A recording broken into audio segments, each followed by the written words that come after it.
ආයිබෝවන් දුවේ පුතේ ඔයාලා අදත් අපේ YouTube channel එකට සාදරයෙන් පිළිගන්නවා.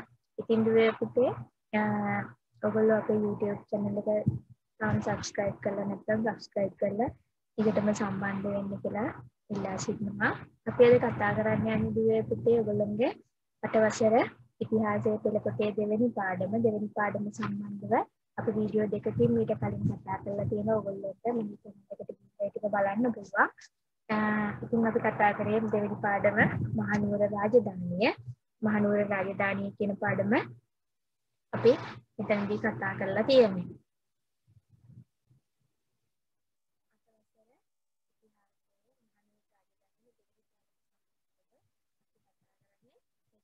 ආර්ථික රටාව සම්බන්ධව තමයි අපි අද කතා කරන්නේ. අපි බලමු මේ ආර්ථික රටාව. කොහොමද ආර්ථික රටාව සංවිධානය වෙලා තිබුණේ කියලා.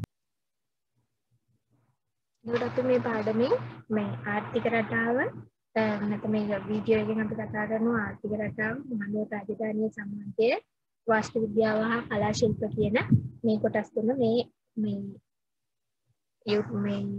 කොටස් යටතේ කතා කරන්න බලාපොරොත්තු වෙනවා. එතකොට ඔයගොල්ලන්ට පුළුවන් මේ තුලින් මුල් වීඩියෝ දෙකක් බලන්න. ඒකට ඔයගොල්ලන්ට ඒක බලලා එක මේ දිගටම මේ channel එක සම්බන්ධ වෙලා දිගටම ඔයගොල්ලන්ගේ පාඩම් කටයුතු අනිවම නැත්නම් self studies කරන්න ඔයගොල්ලන්ට මේක මහඟ පිටුවහලක් වෙනවා කියලා මම විශ්වාස කරනවා. ඒ වගේම තමයි ඔයගොල්ලන්ගේ යාළුවෝගේ අතරත් මේක share කරන්න. මොකද ඒගොල්ලොන්ට ගොඩක් අයට මේ දවස්වල පන්තියකට සහභාගී වෙන්න අපහසුයි. ඒකට ඒ වගේ වෙලාවක ගෙදර ඉඳන්ම data ප්‍රමාණයක් විතරයි වැය වෙන්නේ මේකට. ඉතින් මේ වැය කරගෙන ඔයගොල්ලන්ට බලලා මේක ඉගෙන ගන්න පුළුවන්. ඒක නිසා තව කෙනෙකුට මේ අවස්ථාව ලබා දෙන්න කියලා මම ඔයගොල්ලෝගෙන් ඉල්ලා සිටිනවා. හරි. ආර්ථික රටාව. ඒකට අපි ගත්තාම ආර්ථික රටාවේ ප්‍රධානම දේ මොකද්ද? කෘෂි කර්මාන්තය. පිටිසල් වල මෙතන තියෙනවානේ පින්තූරය. මොකද්ද මේ තියෙන්නේ? මේ කුරුඳු මේ ඒ කියන්නේ මේ පුතගේ ඉංග්‍රීසි ලංකාවේ ඇටත් කර ගැනීමත් එක්ක අපේ ඉතිහාසයේ ඉඳලා කුරුඳු වෙනදාමල විශේෂ තැනක් හම්බුණා නැත්තේ. මේ දැන් විදේශීය වෙනදාම් සම්බන්ධ කටයුතු කරද්දී අපිට මේ විදේශීය ආදායම ලබා ගැනීමේ ප්‍රධාන මාර්ගයක් විදිහට මුල් කාලේ කුරුඳු ඉතා වැදගත් වුණා. ඒකට මේ කුරුඳු මිටි බැඳ සැකසන අවස්ථාවක් තමයි ඔයගොල්ලන්ට මේ පින්තූරයේදී පෙන්වලා තියෙන්නේ. ඊට මේ කුෂිකර්මය. කුෂිකර්මය ගැන කතා කරද්දී දුවේ පුතේ අපිට මෙලට සාම්ප්‍රදායික ජීවන ක්‍රමය ඌයේ කුෂිකර්මාන්තයේ පදනම් කරගත්ත ආර්ථික රටාව. ඒකට මහනුවර යුගයේ වෙනකම් මේක ක්‍රියාත්මක වුණා. අපි පළවෙනි පාඩමෙන් කතා කරන්නේ මතකද? අපේ තාක්ෂණික ශිල්ප ක්‍රම ගැන. ඊට අපි 7 වසරේදී කතා කරනවා කුෂිකර්මාන්තයේ මොන වගේද වියත් වෙලා තිබුණේ කියන්නේ. ඔයාලට මතක ඇති ආර්ථික රටාව සංස්කෘතිය කියන සම්බන්ධව අපි 7 වසරේදී ඉගෙන ගන්නවා. ඒකට ඒවත් මේවත් එක්ක සම්බන්ධයි. තේරෙනවද? ඔයාලට 6 වසරේ ඉඳලා 11 වසරට යනකම් මේ ඉතිහාසය එකිනෙකට සම්බන්ධ වෙලා තමයි ඔයගොල්ලන්ට ඉගෙන ගන්න තියෙන්නේ. අපිට ඔයාලා O level වලදී කියන්නේ අපිට මේක උගන්වලා නැහැ කියලා. මොකද උලේ නම් ඔයාලට මේ පාඩම් සම්බන්ධ කරලා තියෙනවා. මම මෙරට සාම්ප්‍රදායික ජීවන ක්‍රමය කුෂිකර්මයේ පදනම් කරගත්ත ආර්ථික රටාව මහනුවර යුගය තුළ ක්‍රියාත්මක පවතිනවා. ඉතින් මහනුවර රාජ්‍ය සමය වන විට මෙරට තෙත් කලාපය තුළ ශීඝ්‍ර ජනගහනයක් ව්‍යාප්තියක් ඇති වුණා. නමුත් තෙත් කලාපයට වර්ෂය පුරා පැතිරුණු වර්ෂාවක් ලැබුණ නිසා මේ වියලි කලාපයේ මෙන් වැව්වමුණු තනක් ජලය රැස් කර ගැනීමේ අවශ්‍යතාවයක් නැහැ. මොකද අපි කතා කරා වාරි කර්මාන්ත ශේෂ්ත්‍රය ආරම්භ වෙනවා. ඒ ආරම්භ වීමත් එක්ක මිනිසුන්ට වාරි කර්මාන්ත ශේෂ්ත්‍රය දියුණු කරන්න එක හේතුවක් වෙනවා. මොකද මේ වියලි කලාපයට අවශ්‍ය ජලය ලබා ගැනීම කුරුතැන්කට විසින් අවශ්‍ය ජලය ලබා ගැනීම. නමුත් මේ මහනුවර රාජ්‍යයේ තෙත් කලාපයක් නිසා මේ ශීඝ්‍ර ජනගහන ව්‍යාප්තිය පැවති නමුත් තෙත් කලාපයට වර්ෂය පුරා මේ වර්ෂාව ලැබෙන නිසා මේ වැව්වමුණු ඉදිකිරීමේ අවශ්‍යතාවයක් තදින් දැනෙන්නේ නැහැ. මේ තමයි මේ මහනුවර ආශ්‍රිතව කඳුකර ප්‍රදේශ බහුල වූ බැවින් හෙල්මලු ක්‍රමයට සකසාගත් කුඹුරු අහස් දියෙන් වගා කිරීම සුලභ ලක්ෂණයි. ඔයගොල්ලෝ දැකලා ඇති නුවර ගොඩක් ඇවිල්ලා තියෙනවා නැත්නම් ඉන්ටර්නෙට් එකේ බලා ගන්න පුළුවන්. බොහෝ පිරිසක් දන්නවනේ ඔයාලා රූපවාහිනී දැකලා ඇති. ඒකට ඒ වගේ දේවල් දැකෙද්දී ඔයාලා දැකලා තියෙන නුවර කියන ගොඩක් කඳු. කඳු සහිත ප්‍රදේශ. ඒකට මේ කඳු සහිත ප්‍රදේශවල වගා කිරීම කරලා තියෙන්නේ තෙල් මලු ක්‍රමයට. ඒ කියන්නේ කුඩා කුඩා ලියදී විදිහට සකස් කරලා තමයි මේ වගා කිරීම සිද්ධ කරලා තියෙන්නේ. ඒකට මේවා වගා කරලා තියෙන්නේ කොහොමද? අහස් දියේ කියන්නේ වර්ෂා ජලයෙන් තමයි මේවා වගා කිරීම සිද්ධ වෙලා තියෙන්නේ. පහතරට ප්‍රදේශවල තවදුරටත් සාමාන්‍ය පරිදි කුඹුරු වගාව පැවතුණා. එතකොට මේ පහතරට ප්‍රදේශවල සාමාන්‍ය පරිදි කුඹුරු වගාව පවතිනවා. ඕගොල්ලන්ට මතක ඇති කුඹුරු ගොවිතැනට අමතරව හේන් ගොවිතැනක් පැවතුණා. ඔයාලා හතවස් පෙළ ඉගෙන ගත්ත කීවේ ඒක. කුඹුරු ගොවිතැන කියන්නේ මොකද්ද? හේන් ගොවිතැන කියන්නේ මොකද්ද? ඔයගොල්ලෝ ඉගෙන ගන්න. එතකොට මේ කුඹුරු ගොවිතැනට අමතරව හේන් ගොවිතැන මේ කාලේ පැවතිලා තියෙනවා. එතකොට තෙල් මලු ක්‍රමයට වගා කිරීම කළා තියෙනවා. කුඹුරු ගොවිතැනට අමතරව මේ හේන් ගොවිතැන පැවතිලා තියෙනවා. ඒ සාම්ප්‍රදායිකව මේ තිබ්බ ජීවන රටාව මේ කාලේ වෙනකම් පැවතිලා තියෙනවා. ඒ ටික අපි කතා කරලා තියෙනවා. අන්නේ පුතේ අපිට මේ හේන් වගාව පැවතිලා තියෙනවා. එතකොට මේ මොනවද වගා කරා කියලා කිව්වේ? අපි කතා කරා කුරක්කම්, මෙනේරි, තල, ඉන්දු ආදී හේන් වල වගා කරන්නේ. ඊට අමතරව මේ කොස්, දෙල්, ගම්බිරිස්, අල වර්ග, සාදික්ක, කරදුමුංගු, පුවක්, එළවලු, පළතුරු ආදියත් මේ ගෙවතු වගාව විදිහට පැවතුණා.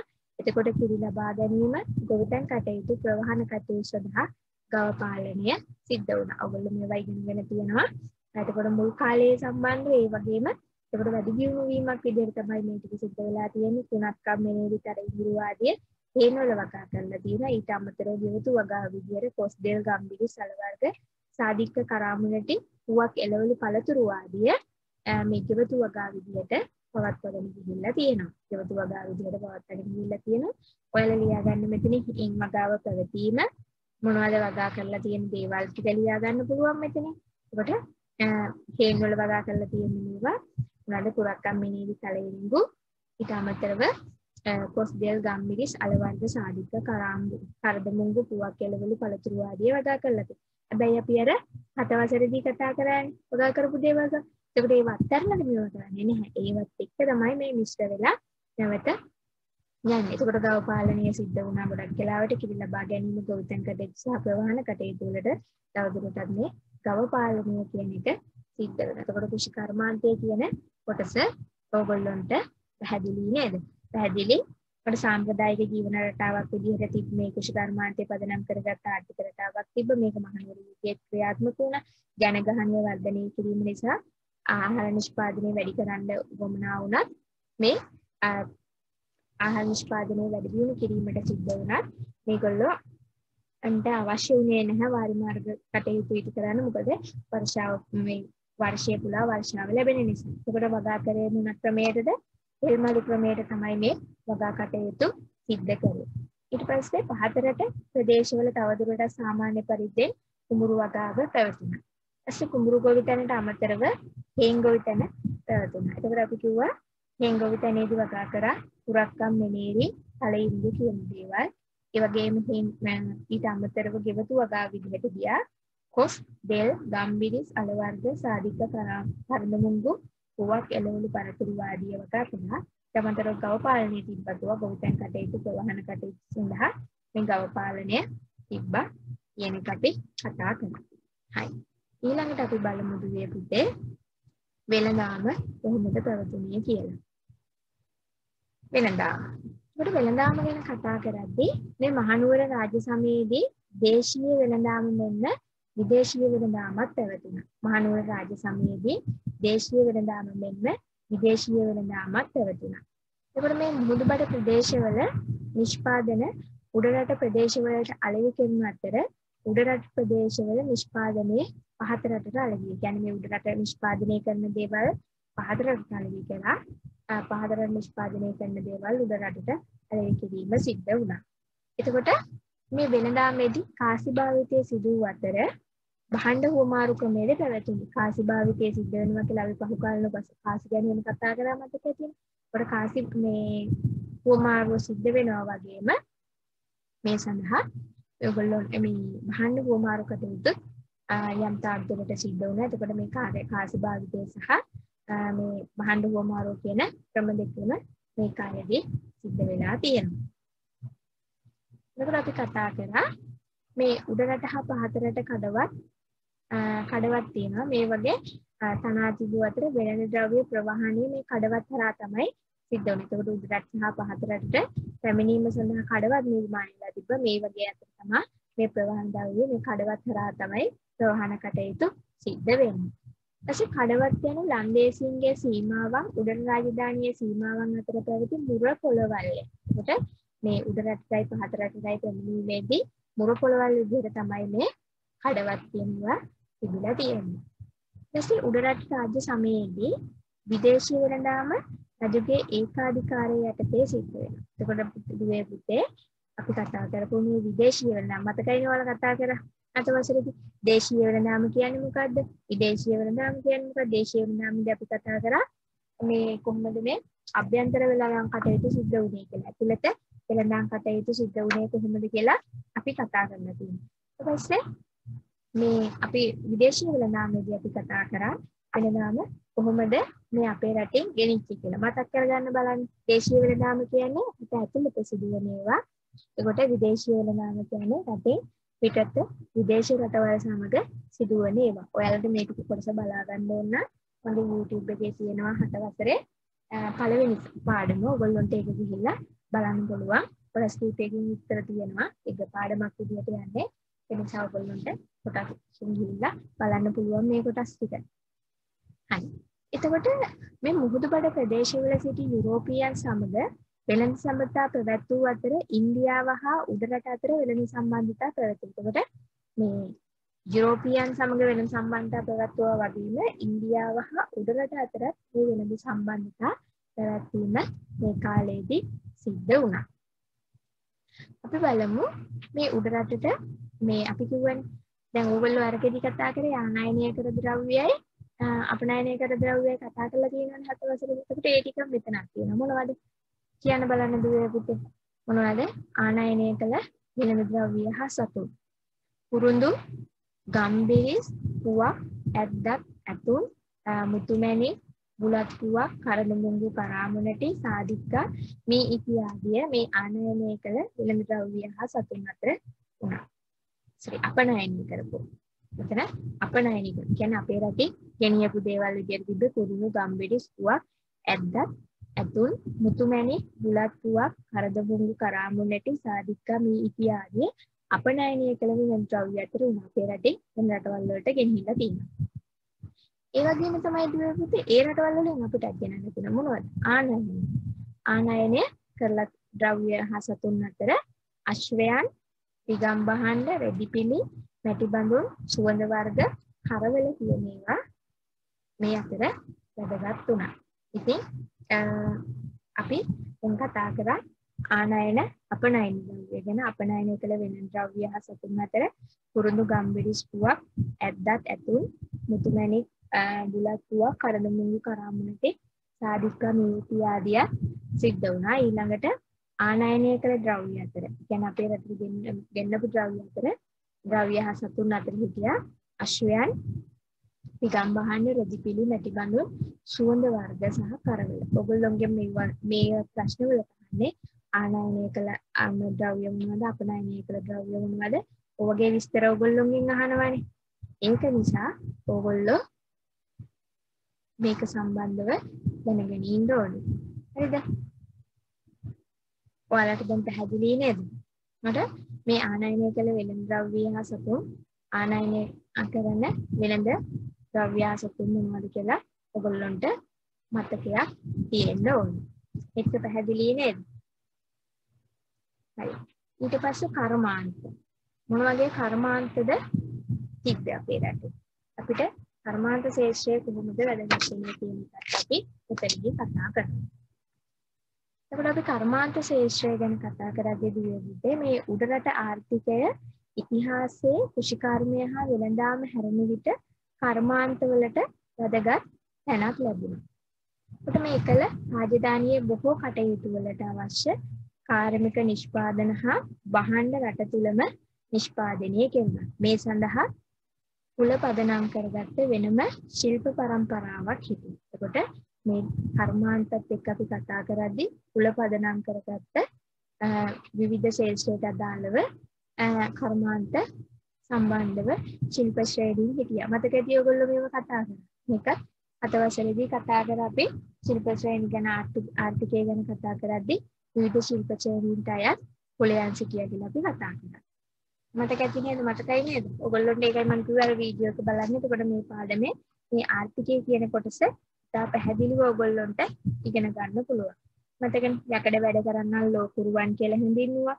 ඊට පස්සේ රත්තරන් වැඩ කරන්නා රන්කරුවෝ විදිහට, සම්භ ආශ්‍රිත ශිල්පී අඹකර විදිහට, මැටි ආශ්‍රිත වැඩ කරපු අය මේ වළං සාදන්න කුඹකාර කුඹලුන් විදිහටත් හඳුන්වනවා. ඊට පස්සේ පෙහෙකාර, ඒ කියන්නේ පේශ කර්මාන්තයේ නිරත වූ අය පෙහෙකාර විදිහටත්, මණික් කර්මාන්තයේ නිරත වූ අය මණිකාර විදිහට හඳුන්වනවා. ඔයගොල්ලොන්ට මතක ඇති විදිහට ඉගෙනගෙන තියෙනවා. නැත්තම් මතක නැත්නම් ගිහිල්ලා ඒක වීඩියෝ එකක් තියෙනවා ඔයගොල්ලොන්ට බලන්න පුළුවන්. ඔවුන් දිගු කලක සිට පරම්පරාවෙන් පරම්පරාවට ඒ ශිල්ප දැනුම පවත්වාගෙන ආ පිරිසක්. ඒකට මේගොල්ලෝ මේ මැටි, තඹ, පිත්තල, යකඩ, ලෝහ ආදී විවිධ භාණ්ඩ හා උපකරණ නිෂ්පාදනය සිද්ධ කරනවා.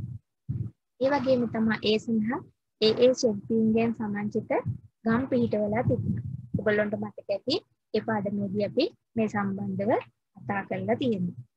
එතකොට අපි බලමු මොනවද මේ ඒ වගේ පිහිටලා තිබ්බ ප්‍රදේශ කියලාත් අපිට ඉතින් කතා කරන්න පුළුවන්. එතකොට මේ ඒ ශිල්ප කණ්ඩායමට නායකත්වය දෙන නායකයෝ පත් වෙලා හිටියා. භාණ්ඩ අලංකාරය සඳහා ලාක්ෂා කර්මාන්තය යොදාගත්තා. මෙතන ලියා ගන්න භාණ්ඩ අලංකාරය සඳහා ලාක්ෂා කර්මාන්තය යොදා ගැනීම කියලා. භාණ්ඩ අලංකරණය සඳහා මේ ලාක්ෂා කර්මාන්තය යොදා ගැනීම සිද්ධ වුණා. යකඩ කර්මාන්තය සඳහා කොත්මලේ ප්‍රදේශයත්, ඊපස්සේ දුම්බර ප්‍රදේශය පාන් කර්මාන්තය සඳහා ප්‍රසිද්ධත්වය ඉසිලුවා. එතකොට ඔයාලට මේක මෙතනින් සටහන් කරගන්න. යකඩ කර්මාන්තයේ කොත්මලේ ප්‍රදේශය, දුම්බර මොනවටද ප්‍රසිද්ධ වුණේ? මේ පාන් කර්මාන්තය සඳහා ප්‍රසිද්ධ වුණා. එතකොට ඒක මෙතනින් සටහන් කරගන්න. මතක තියාගන්න ලේසි නැති වුණොත් පුතේ ඔයාලට මේවා මතක හිටින්නේ නැහැ නේ අත්‍තරම. ඒකට අමාරුයි. ඒක නිසා මේ පැත්තකින් අවශ්‍ය පොඩිවට මේ සම්පූර්ණ වාක්‍යෙම ලියන්න එපා. අවශ්‍ය කරුණු විතර ලියන්න. යකඩ කර්මාන්තය කියලා ලිව්වා. ඊට පස්සේ කොත්මලේ. ඊට පස්සේ දුම්බර නැත්තම් පන් කර්මාන්තය දුම්බර. ඒකට ඔයගොල්ලොන්ට මේවා මතක හිටිනවා. අන්න ඒ වගේ කෙටියෙන් සටහන් කරගන්න ඕනේ. හරිනේ? හරි. එතකොට අපි දැන් බලමු ආර්ථිකය. ආර්ථිකය ගැන අපි දැන් කතා කරේ. ආර්ථිකය යටතේ සිද්ධ වෙන්නේ කියලා මම නැවත ඔයගොල්ලන්ට පොඩ්ඩක් මතක් කරගෙන යන්නම්. කෘෂිකර්මය මෙරට සාම්ප්‍රදායික ජීවන ක්‍රමීය කෘෂිකර්මාන්තයේ පදනම් කරගත් ආර්ථික රටාවක් මහනුවර යුගයේ පැවතුණා කියලා අපි කිව්වා. එතකොට මේ ජනගහනය වර්ධනය වීමත් එක්ක ආහාර නිෂ්පාදනය වැඩි කරන්න සිද්ධ වුණා. මේ වර්ෂාව පුරා පැතිරුණු වර්ෂාව නිසා ජලය රැස් කර තබා ගැනීමේ අවශ්‍යතාවය තිබෙන්නේ නැහැ. එතකොට මහනුවර යුගයේ වගාකරේ කඳුකර ප්‍රදේශ නිසා බොහෝ වෙලාවට මේ හෙල්මලු ක්‍රමයට තමයි වගා කටයුතු සිද්ධ වුණේ. ඒකට අහස් දියෙන් වගා කිරීම තමයි සිද්ධ වෙලා තියෙන්නේ. ඊට පස්සේ අපි කිව්වා හතරට ප්‍රදේශවල තවදුරටත් සාමාන්‍ය පරිදි කුඹුරු වගාව පැවතිලා තියෙනවා. මේ කුඹුරු ගොවිතැන්ට අමතරව හේන් ගොවිතැන පැවතුණා. ඒ වගේම පුරක්කන්, මෙනීරි, තලඉනිගු ආදී හේන් වගා කටයුතු සිද්ධ වෙලා තියෙනවා. මීට අමතරව කොස්දෙල්, ගම්බිරිස්, අල වර්ග, සාදික්ක, කරණමුංගු පුවක්, එළවලු පළතුරු ආදී ගෙබතු වල වගා කටයුතු සිද්ධ වෙලා තියෙනවා. ඊපස්සේ ගම් පාලනය සිද්ධ කරලා තියෙනවා. කිරි ලබා ගැනීම, ගොවිතැන් කටයුතු සහ ප්‍රවාහන කටයුතු සඳහා. ඊළඟට දුවපුතේ අපි කතා කරේ වෙළඳාම් සම්බන්ධව. මේ මහනුවර රාජධානියේ දේශීය වෙළඳාම් මෙන්ම විදේශීය වෙළඳාමත් පැවතුණා. ඒ වගේම මුහුදුබඩ ප්‍රදේශවල නිෂ්පාදන උඩරට ප්‍රදේශවලට අලෙවි කරන අතර උඩරට ප්‍රදේශවල නිෂ්පාදනය කරන දේවල් මේ පහතරට ප්‍රදේශවලට අලෙවි කිරීම සිද්ධ වෙනවා. වෙළඳාමේදී කාසි භාවිතයේද සිදු වූ අතර භාණ්ඩ හුවමාරු ක්‍රමයේද පැවතිලා තියෙනවා. උඩරට හා පහතරට අතර කඩවත් තනා තිබූ අතර වෙළඳ ද්‍රව්‍ය ප්‍රවාහනයේදී මෙම කඩවත් හරහා තමයි මේ වෙළඳ කටයුතු සිද්ධ වුනේ. ඒකට කඩවත් කියන්නේ මොකක්ද කියලා අපි කිව්වා. කඩවත් කියන්නේ මේ ලන්දේසින්ගේ සීමාවන් හා උඩරට රාජධානිය සීමාවන් අතර ඇති පැවති මුරපොළවල් තමයි මේ කඩවත් විදිහට සැලකන්නේ. එතකොට මේ උඩරට රාජ්‍ය සමයේදී විදේශීය වෙළඳාම රජුගේ ඒකාධිකාරය යටතේ තමයි පැවතුනේ. මුහුදුබඩ ප්‍රදේශවල සිටි යුරෝපියන් සමග රජු වෙළඳ සබඳතා පැවැත්වූ අතර ඉන්දියාව හා උඩරට අතර වෙළඳ සම්බන්ධතා පැවතුනා කියලා අපි කතා කරා. ඒ අතර අපි කිව්වා අපනයනය කළ වෙළඳ ද්‍රව්‍ය හා සතුන් ගැන කතා කරා. ආනයනය කළ වෙළඳ ද්‍රව්‍ය හා සතුන් ගැන කතා කරා. මතකයෙන් කියන්න බලන්න මොනවද ආනයනය කළ වෙළඳ ද්‍රව්‍ය හා සතුන් කියලා? කුරුඳු, ගම්මිරිස්, පුවක්, ඇද්දත් ඇතුන්. මුතුමැණි, බුලත් පුවක්, කරඬ මුංගු කරාඹු නැටි, සාදික්කා මේ ඉත්‍යාදිය ආනයනය කළ ද්‍රව්‍ය හා සතුන් අතර වෙනවා. ඒ වගේම ආනයනය කරපු වෙළඳ ද්‍රව්‍ය හා සතුන් අතර අශ්වයන්, පිගම් භාණ්ඩ, පෙදිපිලි, මැටි බඳුන්, සුවඳ වර්ග, හරවල ආදිය දක්වන්න පුළුවන්. දැන් ওই ටික අපි කතා කරලා තියෙනවා. ඊට පස්සේ දුවේ පුතේ අපි කතා කරා ආර්ථිකයේ අවසාන කොටස විදිහට කර්මාන්ත. ඒකට මේ කර්මාන්ත පිළිබඳව අපි කලින් ඉගෙනගෙන තියෙනවා. ඉතිහාසයට කොට මේ වෙළඳාම හැන්දාම කර්මාන්තත් වැදගත් තැනක් ලැබුණා. එකල රාජධානියේ බොහෝ කටයුතු වලට අවශ්‍ය කාර්මික නිෂ්පාදන හා භාණ්ඩ රට තුලම නිෂ්පාදනය කෙරුණා. ඒ සඳහා මේවට වෙන් වුණ ශිල්ප ශ්‍රේණීන් හිටියා කියලා අපි කතා කරා. ඔවුන් දිගු කලක සිටම පරම්පරාවෙන් පරම්පරාවට ඒ ශිල්ප දැන්ම පවත්වාගෙන යන පිරිසක්. මැටි තම පිත්තල, ජකඩ ලෝහ ආදී විවිධ භාණ්ඩ හා උපකරණ නිෂ්පාදනය සිද්ධ වුණා. මේ සඳහා ඒ ශිල්පීන්ගෙන් සමන්විත ගම් පිහිටුවලා තිබ්බා කියලා අපි කතා කරා. එතකොට මේ ඒ ශිල්පීන් කණ්ඩායම් වලට නායකත්වය දෙන නායකයෙක් පත් වෙලා හිටියා. මේ භාණ්ඩ අලංකාරය සඳහා ලාක්ෂා කර්මාන්තය යොදා ගැනීම සිද්ධ වුණා. ඒ භාණ්ඩ අලංකාරය කරලා තියෙන මේ ලාක්ෂා කර්මාන්තය යොදා ගැනීම. එසේ අපි කතා කරා යකඩ කර්මාන්තය කොත්මලේ ප්‍රදේශයේ, පං කර්මාන්තය දුම්බර ප්‍රදේශයේ පැවතුණා කියලා අපි ආර්ථිකයේ අවසාන කොටස විදිහට එතනදී කතා කරා. ඔයගොල්ලන්ට දැන් මේ ආර්ථික කියන එක පැහැදිලි. කුෂ් කර්මාන්තය, වෙළඳාම කර්මාන්ත කියන දේවල් තමයි ඉගෙන ගන්න තියෙන්නේ. මේගොල්ලෝ ඔයගොල්ලෝ 7 වසරේදී ඉගෙන ගත්ත දේවල් නැවත මතක් කරගෙන ඔයගොල්ලන්ට ඉදිරියට යන්න තියෙන්නේ. හරිනේ? හරි. අපි ඊට පස්සේ ඊළඟ කොටස විදිහට බලමු මහනුවර රාජධානියේ සමාජය. මහනුවර රාජධානියේ සමාජ ක්‍රමය මොන වගේද සිද්ධ වුණේ කියලා. පැහැදිලිද ඔයගොල්ලන්ට දැන්?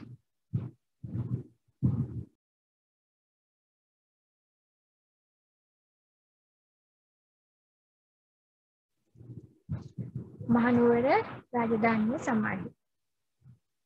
ඒකට මම මහනුවර රාජධානියේ සමාජය ගැන කතා කරද්දී ප්‍රධාන වශයෙන්ම මම මහනුවර රාජධානී සමයේ පැවති ග්‍රාමීය සමාජය තුළ ගම සම්පෝෂිත එකක් විදිහට තමයි පැවතුනේ. කියන්නේ ගමේම දේවල් ගමේම නිෂ්පාදන කටයුතු සිද්ධ වුණා. ඒකට ඒ කුල හෝ ශිල්ප ශ්‍රේණි සඳහා වෙනම ගම් පිහිටුවාගෙන තිබුණා. එතකොට රජයේ බහුතර පිරිස ගොවියන් වූ අතර සියලු ශිල්පීන් සඳහා හොඳ අමතර සබඳතාවයක් මේ කාලයේදී පැවතුණා. එසේ අන්‍යෝන්‍ය සහයෝගය සහ සහජීවනය සාමූහිකත්වය සමාජය තුළ හොඳින් ආරක්ෂා වෙලා තිබුණා. ඒකට මේ මහනුවර රාජධානිය සම්පෝෂිත ක්‍රමයක් ගම සම්පෝෂිතයි. මොකද ගමේම දේවල් ගමේම නිෂ්පාදනය කරන. එතකොට මේකට අදාළ කුල හෝ ශිල්ප ශ්‍රේණි වෙන වෙනම හිටියා. ඊට පස්සේ රාජ්‍ය බහුතර පිරිසක් ගොවියන්නේ මේ ඒ වගේම තමයි සියලු ශිල්පීන් අතර හොඳ සබඳතාවයක් පැවතුණා. එකිනෙකා අන්‍යෝන්‍ය සහයෝගයෙන් යුතුව තමයි සහජීවනයෙන් සාමූහිකත්වයෙන් සමාජය තුළ කටයුතු කිරීම නිසා මේ දේවල් ආරක්ෂා වෙලා තිබුණා. එතකොට මේ සමාජයේ පූජ්‍ය පක්ෂය, ප්‍රභූ පන්තිය හා සාමාන්‍ය ජනතාව යද්වෙන් ස්ථීර තුනක් දකින්න පුළුවන්. මෙතන ලියා ගන්න පුතේ පූජ්‍ය පක්ෂය, ප්‍රභූ පන්තිය සාමාන්‍ය ජනතාව. එතකොට මේ වගේ මේ සාමාන්‍යයෙන් දැන් අපේ රටේ ඔය පන්ති ભેදය තියෙනවානේ. එතකොට ඔයාලට අවබෝධය ගන්න ලේසි. පූජ්‍ය පක්ෂය ප්‍රභූ පන්තිය සාමාන්‍ය ජනතාව කියන මේ විස්තර තුනෙන් තමයි තිබුණේ. එතකොට ප්‍රභූ පන්තිය කියන්නේ සමාජයේ කැපී පෙළෙන බලවේග අතර රජු හැරුණීට පාලන කටයුතු වලදී සිටි නිලධාරීන් තමයි ප්‍රභූ පන්තිය විදියට සලකලා තියෙන්නේ කාලේදී. එතකොට මේ රදලියන් යන නාමය ද ඔවුන් සඳහා භාවිතා කෙරෙන්නේ සාමාන්‍ය ජනතාවට ගොවියන්, කම්කරුවන්, වෙළෙන්දන් කියන ඉහත කියාකාරී විවිධ ශිල්ප ශ්‍රේණි කණ්ඩායම් මේ ගොවියන්, කම්කරුවන්, වෙළෙන්දන් කියන කොටසට අයිති වෙලා තියෙනවා. ඊපස්සේ අපි බලමු මේ උඩරට ජන සමාජයේ පෞල් ලේඛකය ශක්තිමත්ව පැවතුණා කියලා කිව්වනේ අපි. එතකොට මේ උඩරට ජන සමාජයේ පෞල් ලේඛකය ශක්තිමත්ව පැවතුණා. පියාගෙන් පසුව දේපල දරුවන්ට උරුම වන ක්‍රමයක් පැවතුණා. ඒ වගේම පියා මුල් කරගෙන පැවති මෙම සමාජ ක්‍රමය හඳුන්වනවා පීතෘ මූලික සමාජ ක්‍රමය කියලා. උතේ සටහන් කරගන්න. එතකොට අපිට පියාගෙන් පසුව දේපල දරුවන්ට උරුම ක්‍රමයක් තිබුණේ. ඒ වගේම තමයි පියා මූලික කරගත්ත සමාජ පසුබිමක් තිබ්බේ. මේක අපි හඳුන්වනවා පීතෘ මූලික සමාජ ක්‍රමයක් පැවතුණා කියලා. එතකොට උඩරට සමාජයේ කැපී පෙනෙන විවාහ ක්‍රම දෙකක් තිබිලා තියෙනවා. මොකක්ද මේ විවාහ ක්‍රම දෙක? ඔයගොල්ලෝ දන්නවා එකක් තමයි දීඝ විවාහය, අනිත් එක භින්න විවාහ ක්‍රමය. ඒකට ඔයගොල්ලෝ මේ සමාජය සම්බන්ධව ඉගෙනගෙන තියෙනවානේ මීට කලින්. එතකොට ඒවට අදාළ කරගෙන මේ ටිකක් ඉගෙන ගන්න තියෙනවා. එතකොට දීඝ විවාහය කියන්නේ මනාලියගේ නිවසට කැඳාගෙන ගොස් ජීවත් වීම. එතකොට මනාලියගේ ගෙදර තමයි ජීවත් වෙන්නේ. සාමාන්‍ය පොදු පිළිගැනීම මේකනේ. එතකොට භින්න විවාහය කියන්නේ මනාලියගේ නිවසේ පදිංචි වීම. එතකොට මනාලියගේ ගෙදර කියන්නේ නැහැ, මනාලියගේ ගෙදර නවතින. හරිද? මොකට දීඝ විවාහය කියන්නේ කොල්ලා මේ කෙල්ලගේ ගෙදරට කෙල්ල යනවා කොල්ලගේ ගෙදරට. කෙටියෙන්ම කිව්වොත් ඒකන වෙන්නේ මනාලියගේ නිවසට කැඳවාගෙන යනවා. ඊට පස්සේ භින්න විවාහය කියන්නේ කොල්ලා කෙල්ලගේ ගෙදරට එනවා. හරිද? මනාලියගේ නිවසම නැවතී සිටිනවා. ඒකට තමයි මේ භින්න විවාහය. එතකොට ලේසි කියන්න එපා කොල්ලා කෙල්ල කියලා. හරිද? ලියද්දී ලිඛිත විවහාරයෙන් ලියන්න මනාලියගේ නිවසට කැඳාගෙන ගොස් ජීවත් වීම භින්න විවාහය කියන්නේ මනාලියගේ නිවසේ පදිංචි වීම කියන වචන ලියන්න. අර කොල්ලා කෙල්ල කියලා එහෙම ලියන්න එපා. මම ඔයගොල්ලන්ට මතක තියාගන්න කිව්වේ. කොට අර විදිහට තමයි ලියන්න ඕනේ ලියද්දි. එතකොට අපි මේ සාමාන්‍යයෙන් අපි ප්‍රශ්න වලට උත්තර ලියද්දී ලිඛිත ක්‍රමය පාවිච්චි කරන්න ඕනේ. කටවහර පාවිච්චි කරලා හරියන්නේ නැහැ. අද අපි කතා කරන විදිහට ලිව්වොත් ඒක වැරදි. මීට අමතරව සහෝදරයන් කිහිප දෙනෙක් සිටි පවුලක එක මනාලියක් කැඳවා ගැනීමේ සිරිතක් පැවතුණි. ඒ කියන්නේ භින්න විවාහය යටතේ තිබුණ එක සහෝදරයෝ කිහිප දෙනෙක් ඉන්නවා එක මනාලිය කැඳවාගෙන එම දක්වන්න ලැබුණා. ඒ වගේම තමයි මේ කෘෂිකාර්මික සමාජ දේපල අයිතිය බෙදී යාම වළක්වා ගැනීමට මෙබඳු විවාහ ක්‍රම පැවතිලා තියෙනවා. කියන්නේ මේ දීපල පිටතට යයි කියන බයට මේගොල්ලෝ එක්කෙනෙක් ගෙනල්ලා එක ගෙදර ජීවත් වීම සිද්ධ වෙලා තියෙනවා. එතකොට සමාජ ක්‍රමය යටතේ නැත්නම් මහනුවර රාජධානිය සමාජ ක්‍රමය යටතේ අපිට මේ දේවල් ඉගෙන ගන්න තියෙනවා. එතකොට අපි මම නැවත ඔයගොල්ලන්ට මතක් කරගෙන යන්න මොනවද දැන් අපි ඉගෙන ගත්තේ කියලා. මහනුවර රාජධානියේ සමයේ පැවති ග්‍රාමීය සමාජය තුළ ගම සම්පෝෂිත එකක් බවට පත් වෙලා තිබුණා. ඒ වගේම තමයි මේ සඳහා වෙන්වෙන් 11 ශිල්ප ශ්‍රේණීන් ඉඳලා තියෙනවා. ඊපස්සේ මේ ගම මේ කියන්නේ ගමේ හිටපු මිනිස්සු ඒ කියන්නේ විවිධ ශිල්ප ශ්‍රේණීන් ඉඳලා හිටියා වගේම රාජ්‍යයේ බහුතර පිරිස ගොවියන් වූ අතර සියලු ශිල්ප ශ්‍රේණීන් හොඳ සබඳතාවයකින් යුක්තව කටයුතු කළා. ඊට පස්සේ අපි කිව්වා සමාජයේ පන්ති තුනක් තිබ්බා. පූජ්‍ය පක්ෂය, ප්‍රභූ පන්තිය, සාමාන්‍ය ජනතාව කියලා. එතකොට මේ අතර මේ රජතුන් ප්‍රභූ පන්තිය සමාජයේ කැපී පෙනෙන බලවේග වූ අතර රජු හැරුණුට පාලන කටයුතු වල යෙදූ සිටු පිරිස තමයි මේ ප්‍රභූන් විදියට සැලකුවේ. එතකොට අපි කතා කරා මේ රදලියන් යන නාමය උන්ට භාවිතා කරා කියලා. අපි රදලියෝ කියන එක කතා කරා දේශපාලන පසුබිම යටතේ. ජනතාව ගොවියන් කම්කරුවන් වෙලෙන්නම් කියපු මේ විවිධ ශිල්ප ශ්‍රේණි වලට අයිති වුණා කියලා අපි කිව්වා. ඊට පස්සේ සමාජයේ පෞල් ලේඛකය ශක්තිමත්ව පැවතුණා. පියාගෙන් පසු දීපල උරුමයේ දරුවන්ට පියා මුල් කරගත්ත සමාජ ක්‍රමයක් පැවතුණා. ඒක අපි කිව්වා මොකක්ද කියලාද? පීතෘ මූලික සමාජ ක්‍රමයක් කියලා අපි කතා කරා. ඉතින් උඩරට සමාජයේ කැපී පෙනෙන විවාහ ක්‍රම දෙකක් තිබ්බා. දීඝ විවාහ අනිත් එක බින්න විවාහ. දීඝ විවාහ කියන්නේ මනාලියගේ නිවසට කැඳාගෙන ගොස් එහි ජීවත් වීම. බින්න විවාහ කියන්නේ මනාලියගේ නිවසේ පදිංචි වීම. කොට මේ ඒ වගේම තමයි සහෝදරයෙක් කීප දෙනෙක් සිටින පවුලකට එක මනාලියක් කැඳවාගෙන ඇවිල්ලා ජීවත් වීමේ සිට පැවතුණා. කෘෂිකාර්මික සමාජය දීපල අයිතිය බෙදී යාම වළක්වා ගන්න තමයි මෙවැනි විවාහ වීම කටයුතු සිද්ධ වෙලා තියෙන්නේ. කොට ඒ ටික පැහැදිලි නේද ඔයගොල්ලෝ? නැවත සරයක් බලන්න මේක කියවගෙන යන්න. එතකොට මේ ටික පැහැදිලි වෙනවා.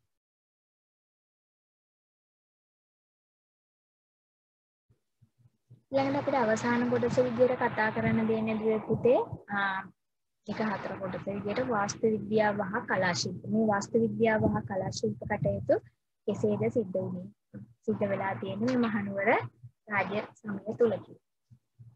එහෙම කතා කරද්දී අපිට මේ ගම්පොළ හා කෝට්ටේ රාජ්‍ය සමයේ පැවති ගෘහ නිර්මාණ ශිල්පයේ ආශ්‍රයෙන් සැකසූ වාස්තු විද්‍යාවක් මහනුවර රාජධානිය තුළ පැවතිලා තියෙනවා. එහි පැවති ගොඩනැගිලි ඉදිකිරීම අතර ආගමික ගොඩනැගිලි වලට විශේෂ තැනක් හම්බ වෙනවා. එතකොට මේ මහනුවර රාජධානියේ ඉදිවුණු ගොඩනැගිලි අතර ආගමික ගොඩනැගිලි වලට විශේෂ තැනක් ලැබෙනවා. ඒ අනුව දළදා මාලිගාව, ඇම්බැක්කේ දේවාලය, ලංකාතිලක විහාරය, හින්දු දේවාල ඒ අතර ප්‍රධාන තැනක් ගන්නවා. ඒ ටිකත් මෙතනින් සටහන් කරගන්න දළදා මාලිගය, ඇම්බැක්කේ දේවාලය, ලංකාතිලක විහාරය, හින්දු දේවාලය. ඊළඟට මේ මහනුවර රාජ්‍ය සමයේදී තැන්පිට විහාරය ඉදිකිරීමේ සම්ප්‍රදායක් පැවතුණා. මහනුවර යුගයේදී තැන්පිට විහාරය ඉදිකිරීමේ සම්ප්‍රදායක් පැවතිලා තියෙනවා. එතකොට මේ පොළවේ දැවකණු සිටවා ඒ මත ගොඩනැගිලි ඉදිකර විට වේයන් වැනි සතුන්ගෙන් දැවකණු වලට හානි පැමිණීම ගොඩනැගිලි විනාශයටපත් වෙලා තියෙනවා. මේ තත්ත්වය වළක්වා ගන්න පොළවට ගල් කණු සිටවා එම ගල් කණු වලට ලී කණු පුරුද්දා බාල්ක යොදා ගැනීම මෙම කාලයේදී මේ තැන්පිට විහාරය ඉදිකිරීමේදී සිද්ධ වෙලා තියෙනවා. එතකොට ඔයගොල්ලෝ මේ ඔයාලගෙන් අහනවා තැන්පිට විහාරයක් කියන්නේ මොකද්ද? මේ තැන්පිට විහාර සම්ප්‍රදාය හඳුන්වන්න පැහැදිලි කරන්න ඔය වගේ විස්තර වෙනවානේ. එතකොට ඔයගොල්ලන්ට මේ සම්බන්ධව ලියන්න පුළුවන් වෙන්න ඕනේ. ඒක නිසා ඔයගොල්ලෝ මේක බලා ගන්න ඕනේ. හරි. ඒ බලා ගන්න නම් පුතේ මේක සඳහන් කරගන්න වෙනවා මෙතන. මොකද්ද සටහන් කරගන්න වෙන්නේ? ඔයගොල්ලෝ බලන්න තැන්පිට විහාර සම්ප්‍රදාය කියලා මේගොල්ලෝ පොළවේ ගල් හිටවුවානේ. මේ පොළවේ ගල් හිටවෙන එක මේ දැව කණු හිටවුවාම මේවා වේයෝ කන. වේයන් කෑම සිද්ධ වෙනවා. ඔයගොල්ලෝ දැකලාත් ඇතිනේ. මොකද මේ සතුන්ගෙන් දැව වලට හානි සිද්ධ වෙනවා. ඒක නිසා මොකද කරන්නේ? මේ තත්ත්වය වළක්වා ගැනීමට පොළවේ ගල් කණු සිටවලා එම ගල් කණු වලට ලී කණු පුරුද්දා බාල්ක යොදා මේ තැන්පිට විහාරය ඉදිකිරීමේ සම්ප්‍රදාය මේ කාලෙදී මහනුවර යුගයේදී ආරම්භ වෙනවා. හරිද? ඒ ටික පැහැදිලි නේද? වාස්තු විද්‍යාව යටතේ ටික පැහැදිලි. ඊට පස්සේ මේ මහනුවර රාජ්‍ය සමයට අයත් බිතු සිතුවම්. මේ මහනුවර රාජ්‍ය සමයට අයත් බිතු විහාර බිතු සිතුවම් හා ලී කැටයම් ප්‍රතිමා ආදියද එකල පැවති කලා කුසලතාවයන් පිළිබඳව අවබෝධයක් අපිට ලබා ගන්න පුළුවන්. ඒක මහනුවර රාජ්‍යයේදී පැවති මේ විහාර බිතු සිතුවම් සම්බන්ධව අපිට ලී කැටයම් සම්බන්ධව අවබෝධයක් ලබා ගන්න පුළුවන්. හරි. බලමු මේ යටතේ මෙතන වලක දීලා තියෙන්නේ ප්‍රසිද්ධ ලී කැටයම් වල ප්‍රසිද්ධ ඇම්බැක්කේ දේවාලය ලී කණු මත විශාල වශයෙන් මේ ඉතා අලංකාරවත් ආකාරයේ ලී කැටයම් අපිට දැක ගන්න පුළුවන්. මේ ඇම්බැක්කේ දේවාලය පුරාවට මේ ලී කණු මූලික කරගෙන විවිධ කැටයම් නිර්මාණය කරලා තියෙනවා. ඔයාලා චිත්‍ර විෂය ඉගෙන ගන්නවා නම් ඔයගොල්ලන්ට මේ සම්බන්ධව වැඩි වශයෙන් ඉගෙන ගන්න තියෙනවා. ඒකට මේ වඳින්න ඔයගොල්ලන්ට පුළුවන්. ඒ වගේ දේවල් නිසා මේ ඇම්බැක්කේ දේවාලය ගොඩක් වෙලාවට පාසල් චාරිකාවල ගිහින්වත් එක්කන් යන සමහරවිට අවස්ථාව තාම ලැබෙන්නේ නැතුව ඇති. නමුත් මේ වගේ ස්ථාන වලට එකයි යනවා සමහරවිට ඔයාලා ගිහිල්ලා ඇති සමහරට නොගිහින් ඉන්නේ. හැබැයි ඔයගොල්ලන්ට අන්තර්ජාලය භාවිත කරලා මේ වගේ තොරතුරු වලට හොයාගන්න පුළුවන්. එන්නානේ. හරි. ඊට පස්සේ අපි බලමු මේක දීලා තියෙන ඊපස්සේ මහනුවර යුගයේ චිත්‍ර කලාව මොන ආකාරයෙන්ද පැවතුනේ කියලා.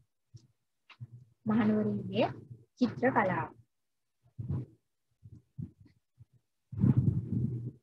මහනුවර යුගයේ චිත්‍ර කලාව ගැන කතා කරද්දී මේ මහනුවර රාජ්‍ය සමයේදී බුදුදහමේ දී ආහාරයේ ජනතාව වෙතට ගෙන යාමේ මාධ්‍යයක් ලෙස මේ චිත්‍ර කලාව යොදා ගැනීම. මහනුවර රාජ්‍ය සමයේදී බුදුදහමේ හරය ජනතාව වෙත ගෙන යාමේ මාධ්‍යයක් විදිහට මේ චිත්‍ර කලාව මේ කාලේ පැවතිලා තියෙනවා. අපි බලමු මේ චිත්‍ර කලාවේ කැපී පෙනෙන ලක්ෂණ මොනවද කියලා. චිත්‍ර කලාවේ කැපී පෙනෙන ලක්ෂණ මොනවද කියලා.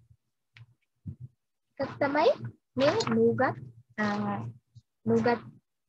නුගත් සියලු දෙනාට තේරුම් ගත හැකි පරිදි තමයි මේ චිත්‍ර නිර්මාණය සිද්ධ වෙලා තියෙන්නේ. ඒ වගේම තමයි බිත්ති තීරු වලට බෙදා කතාව පියවරෙන් පියවර ඉදිරිපත් කිරීමේ දීර්ඝ කතා ක්‍රමයක් තමයි භාවිතා කරලා තියෙන්නේ. කොට එක් රූප රාමුවට යටින් කතා ප්‍රවෘත්තිය කෙටියෙන් ලියලා තියෙනවා. දැන් ඕගොල්ලෝ පන්සලට ගියපුවාම දැකලා ඇති කතා පුවතේ නම ජාතක කතාවක් නම් ඒක ඒ සිද්ධියට අදාළ පහලින් ලියලා තියෙනවා. එතකොට මේ එක් රූප රාමුව යටින් කතා පුවත කෙටියෙන් නම් කරලා තියෙනවා. ඒ වගේම තමයි හිස්තැන් පිරවීමට මල් තූප ආදිය යොදා ගැනීම. ඒ වගේම සත්ව ශාක මිනිස් රූපවල ප්‍රමාණාත්මක ගුණ නොසලකා තිබීම. සමහර අවස්ථාවල අපි ගත්තොත් ගෙවල් වලට වඩා මේ මිනිස්සු එක්කම සමානින් ඉන්නේ. ඒ කියන්නේ මේගොල්ලන්ගේ පරිමාව ප්‍රමාණාත්මක ගුණය ගැන නොසලකා හැරලා තියෙනවා. ඒකට ශාක හා khනිජ වලින් සාම්ප්‍රදායික වර්ණ සකසාගෙන තිබීමත් රතු වර්ණයේ වැඩිපුර භාවිතා කිරීමත් දකින්න පුළුවන්. ඕගොල්ලෝ මහනුවර යුගයේ චිත්‍ර සම්බන්ධ විහාරස්ථාන වලට ගියපුවාම ඕගොල්ලන්ට වැඩි වශයෙන් මේ වගේව දැක ගන්න පුළුවන්. මේ සාම්ප්‍රදායික වර්ණ භාවිතා කරලා තියෙනවා. ඒ වගේම තමයි මේවට වැඩි වශයෙන්ම මේ රතු පාට යොදාගෙන තියෙනවා දැක ගන්න පුළුවන්. ඊට පස්සේ වෙස්සන්තර ජාතකයේ දහම්සොර ජාතකය හා පෙළපත් ජාතකය වැනි ජාතක කතා බහුලව චිත්‍රයට නගා තිබීම. ඒ කියන්නේ වෙස්සන්තර ජාතකයේ දහම්සොර ජාතකයේ පෙළපත් ජාතකයේ වැනි ජාතක කතා වැඩි වශයෙන් චිත්‍රයට නගා තිබීම දැක ගන්න පුළුවන්. ඒ වගේම තමයි දුවේ පුතේ වර්තමානයේ දඹුල්ල දෙකල්දරුව දළදා මාර්ගයේ මුල්කිරිගල වැනි ස්ථානවල මේ මහනුවර යුගයට අයිති චිත්‍ර දැක ගන්න පුළුවන්. එතකොට ඔයගොල්ලෝ මේක සටහන් කරගන්න විතර මහනුවර යුගයේ චිත්‍ර කියලා දැක ගන්න පුළුවන් ස්ථාන විදිහට දඹුල්ල දෙගල්දරුව දළදා මාර්ගයේ මුල්කිරිගල වැනි ස්ථානවල මේ මහනුවර යුගයට අයත් චිත්‍ර දැක ගන්න පුළුවන්. හරිනේ. ඊට පස්සේ ඔයාලට මෙතනින් පහලින් දීලා තියෙනවා ඡායාරූප දෙක තුනක් තියෙනවා. එකක් තමයි මේ මැදවෙල ටැම්පිට විහාරය. මැදවෙල ටැම්පිට විහාරය මේ ටැම්පිට විහාරය ඉදි කරලා තියෙන්නේ. මේ ටැම්පිට විහාරය කියන්නේ මොකක්ද කියන එක පැහැදිලි නේද කොට නේද? මේ ගල් කණු තියෙනවා. මේ ගල් කණු මූලික කරගෙන උඩ ලී දාලා ඊට පස්සේ තමයි මේ ඉදි කිරීම ටැම්පිට විහාරය ඉදි කිරීම සිද්ධ කරලා තියෙන්නේ. මේක ඇතුළත චිත්‍ර අපිට මූර්ති හා චිත්‍ර දැක ගන්න පුළුවන්. ඒ වගේම තමයි මේ ලෝක ප්‍රසිද්ධ ලංකාතිලක විහාරය අපිට දැක ගන්න පුළුවන්. එතකොට මේ ලංකාතිලක විහාරය මූලික කරගෙන ප්‍රධාන වශයෙන්ම අපිට ඉතිහාස වැදගත් වෙනවා. ඒ වගේම තමයි පහලින් දීලා තියෙනවා දැන් අපි කතා කරපු මේ චිත්‍ර සම්බන්ධව අපිට දීලා තියෙනවා මොනවද? මේ මහනුවර යුගයට අයිති චිත්‍රයක් මෙතනදී දීලා තියෙනවා. ඒ කියන්නේ බලන්න මෙතන අපි කියවනේ උගත් නුගත් සියලු දෙනාටම මේක පින්තූර බලපු ගමන් තේරුම් ගන්න පුළුවන්. ඊළඟ එක තමයි බිත්ති තීරු වලට බෙදලා තමයි මේ චිත්‍ර ඇඳලා තියෙන්නේ. මේ තීරු වලට බෙදලා ඇඳලා තියෙන්නේ. හරි. ඒකත් පැහැදිලි. ඊට පස්සේ මේ එක් රූප රාමුව යටින් කතා පුවත ලියා තිබීම. එතකොට මෙන්න මේ පහලින් තියෙනවනේ පිටේ මේ තීරුව. මේ තීරුවේ මේ කතා පුවත පහලින් දක්වලා තියෙනවා. ඊළඟ තමයි හිස්තැන් පිරවීමට මල් භාවිතා කරනවා. මේකේ හිස්තැන් පිරවීමට මල් භාවිතා කරලා තියෙනවා. ඔයාලට මේ චිත්‍රෙම හැමදේම ඉගෙන ගන්න පුළුවන්. හිස්තැන් පුරවන්න මල් භාවිතා කරලා තියෙනවා. ඊට පස්සේ අපි කිව්වා මේ ශක්තිය ශාක හා මිනිස් රූපවල ප්‍රමාණාත්මක ගුණය නොසලකා හැරීම. එතකොට මේ සාකෝ සත්තු කියන සහ මිනිස් රූපවල ප්‍රමාණාත්මක බව සලකලා නැහැ. මේ සියල්ලම එකම ගානට ඇඳලා දෙනවා. අලියත් එක ගාන මිනිස්සුත් එක්ක ගාන ඔක්කොම එක ගානට නිර්මාණය කළා තියෙනවා. ශුවත් ඒ වගේ මේ එකම ප්‍රමාණයක තමයි ඇඳලා තියෙන්නේ. ඊට පස්සේ මේ ශාකහා खनिज වලින් සාම්ප්‍රදායික වර්ණ සකසා දෙන තිබීමත් සතු වර්ණයේ වැඩිපුර භාවිතා කරනවා. කොල්ලන් කියවනවා මේ සතු වර්ණයේ වැඩිපුර භාවිතා කරලා තියෙනවා. බලන්න මේක වැඩියෙන්ම ගත්තොත් තියෙන්නේ සතු වර්ණය භාවිතා කරලා තියෙනවා. ඊටසේ වෙස්සන්තර ජාතකයේ, දහම්සද ජාතකයේ, පෙළපත් ජාතකයේ වැනි ජාතක කතා තමයි වැඩි වශයෙන් මේ කතා සිද්ධි වලට චිත්‍රයට නඟා ගැනීමට භාවිතා කරලා තියෙනවා. ඊට පස්සේ අපිට මේවා දැක ගන්න පුළුවන් ස්ථාන ගැන අපි කතා කරා. වර්තමානයේ දඹුල්ල, දෙගල්දොරුව, දළදා මාලිගය, මුල්කිරිකල ආදී ස්ථානවල මේ මහනුවර යුගයට අයිති චිත්‍ර අපිට දැක ගන්න පුළුවන් කියලා. එතකොට හැදිරියද මේ ටික? හරි. ඊට පස්සේ දුවේ පුතේ දැන් අපි කතා කරා මේ කොටසේ අපි කතා කරලා තියෙන්නේ පළවෙනි ආර්ථික රටාව. ආර්ථික රටාව කොහොමද සිද්ධ වුනේ? වෙළඳාම් කටයුතු සිද්ධ වුනේ කොහොමද? වෙළඳාම සහ කර්මාන්ත කටයුතු සිද්ධි සම්බන්ධව අපි කතා කරා. ඊට පස්සේ මහනුවර රාජධානිය සමාජ පසුබිම අපි කතා කරා. ඒ වගේම සමාජ පසුබිම මූලික කරගෙන පන්ති තුනක් පැවතුණා කිව්වා. පූජ්‍ය පක්ෂයේ ප්‍රභූපන්තිය සාමාන්‍ය ජනතාව. ඊපස්සේ අපි විවාහ ක්‍රම දෙකක් ගැන පෞල් ඒකකයේ සම්බන්ධව කතා කරා. පෞල් ඒකකයේ ප්‍රීති මූලික සමාජ ක්‍රමයක් පැවතුනේ පියාගෙන් පුතාට තමයි මේ දීපල උරුම පියාගෙන් දරුවන්ට දීපල උරුම වීම සිද්ධ වුණා. ඊට පස්සේ අපි පෙන්න විවාහ ක්‍රම දෙකක් වුණා. දීඝ විවාහය, භින්න විවාහය කියලා. ඊට පස්සේ අපි කතා කරේ පුතේ වාස්තු විද්‍යාව කලා ශිල්ප ගැන. වාස්තු විද්‍යාව යටතේ කොහොමද මේ උඩරට රාජධානිය උඩරට රාජ්‍ය කාලය තුල කොහොමද මේ ගොඩනැගිලි නිර්මාණය වුණේ? ඒ සඳහා යොදාගත්ත ක්‍රම ශිල්ප මොනවද කියලා අපි කතා කරා. ඒ අනුව ටැම්පීට විහාර ඉදි කිරීමේදී ලී වෙනුවට ගල් කණු භාවිතා කිරීමත්, ඊට පස්සේ මේ විහාර විදුසිතම් ලී කැටයක් ආදී එකල ප්‍රවෘත්ති කලා කුසලතාවයන් සම්බන්ධවත් අපි කතා කරා. ඒ අනුව අපි කතා කරේ චිත්‍ර කලාව සම්බන්ධව. මේ මහනුවර යුගයේ චිත්‍ර කලාව මේ බුද්ධ ධර්මයේ හරේ ජනතාවට ගැනීමට මාධ්‍යයක් විදිහට මේ චිත්‍ර කලාව භාවිතා කරලා චිත්‍ර කලාවේ ප්‍රධාන ලක්ෂණ ටික අපි කතා කරලා තියෙනවා. ඉතින් දුවේ පුතේ මේ පාඩම ඔයගොල්ලන්ට සම්පූර්ණයෙන්ම මේ YouTube එක හරහා ඉගෙන ගන්න පුළුවන්. පන්තියකට සහභාගී වුණා වගේම ඒ වගේම පුතේ මම බලාපොරොත්තු වෙන මේ පාඩම් කරලා අවසානයේ ඔයගොල්ලන්ට මේ එක එක පාඩමට අදාළව ප්‍රශ්න පත්‍ර සාකච්ඡා කරන්න. ඒ වගේම තමයි වාර විභාග මූලික කරගෙන ප්‍රශ්න පත්‍ර සාකච්ඡා කරන්න. ඉතින් ඔයගොල්ලන්ට පුළුවන් මේක ටිකටම සම්බන්ධ වෙන්න. ඒ සඳහා මගේ YouTube එක subscribe කරලා ඒ තියෙන bell icon එක click කරන්න. එතකොට ඔයගොල්ලන්ට දිගටම all කියන එක click කරපුවාම ඔයගොල්ලන්ට මේ add කරන සෑම වීඩියෝ එකක්ම බලා ගන්න පුළුවන්. ඒ වගේම තමයි ඔයගොල්ලන්ගේ යාළුවන් අතරත් මේක බෙදා හරින්න අමතක කරන්න එපා. ඒ වගේම යාළුවන්ට මේක බලන්න අවස්ථාව දෙන්න. ඒ වගේම දුවේ පුතේ මගේ YouTube channel එක වගේම මගේ Facebook පුටුව තියෙනවා අපේ ඉතිහාසයේ පන්තිය කියලා. එක like එකක් දාලා ඒකත් එක්ක සම්බන්ධ වෙන්න. එතකොට ඔයගොල්ලන්ට පුළුවන් මේ දිගටම මේ පාඩම් හා සම්බන්ධ වෙලා ඔයගොල්ලන්ගේ දැනුම වර්ධනය කරගෙන ඉතිහාසයේ විෂය ඉතාලියේ විෂයක් බවට පත් කරගන්න.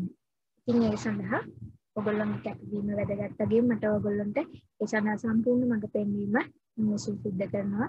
ඔයගොල්ලන්ගේ වගකීම ඔයගොල්ලෝ ඉෂ්ට කරලා මේක බලලා ඉතිහාසයේ විශේෂ විෂයක් කරගන්න කියලා මම ඔයගොල්ලෝගේ ආදරයෙන් ඉල්ලා සිටිනවා. ඉතින් දුවේ පුතේ අපි එහෙනම් තුන්වෙනි පාඩමින් නැවත හමු වෙන බලාපොරොත්තු වෙමින් මේ කොටස අවසන් කරනවා. ඉතින් දුවේ පුතේ ඔයගොල්ලන්ට සුබ දවසක් කියලා ප්‍රාර්ථනා කරනවා.